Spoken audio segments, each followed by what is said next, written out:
সদস্য ননী গোপাল মন্ডল, খুলনা 1। সম্পূরক প্রশ্ন করুন। স্পিকার, আপনাকে ধন্যবাদ। আমি আপনার মাধ্যমে মাননীয় মন্ত্রী মহোদয়ের কাছে জানতে চাই, আমার নির্বাচনী এলাকা উপকূলীয় অঞ্চল, লবণাক্ত অঞ্চল। এখানে আমাদের নদী খালের পানি দিয়ে আমরা কৃষি আবাদ করে থাকি, কিন্তু নদীগুলো ভরাট হয়ে যাওয়ায় কৃষিকাজে দারুণভাবে ব্যাঘাত হচ্ছে।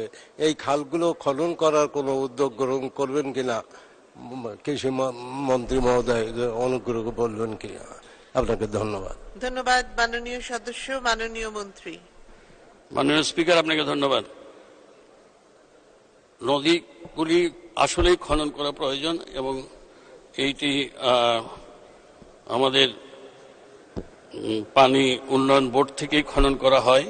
তবে কৃষি মন্ত্রণালয় থেকে লবণ সহিষ্ণু আবাদ করার জন্য যেসব মাননীয় প্রধানমন্ত্রী নির্দেশে লবণ সহিষ্ণু ফসল উৎপাদনের জন্য অনেক রকম জাত বেরিয়েছে, অনেক ধান জাত আমাদের কৃষি গবেষণা থেকে করা হয়েছে।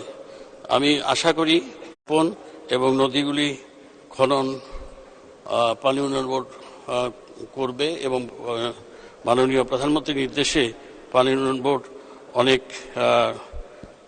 নদী খনন করছেন এবং আপনারটাও খনন হবে বলে আমাদের দৃঢ় বিশ্বাস। এবং তবে লবণ সহিষ্ণু পানিতে আমাদের যে নতুন নতুন জাত উৎপাদন করা হয়েছে সেটি অবশ্যই আপনার এলাকার সেই সুফল বয়ে আনবে। মাননীয় স্পিকার, আপনাকে ধন্যবাদ। ধন্যবাদ মাননীয় মন্ত্রী।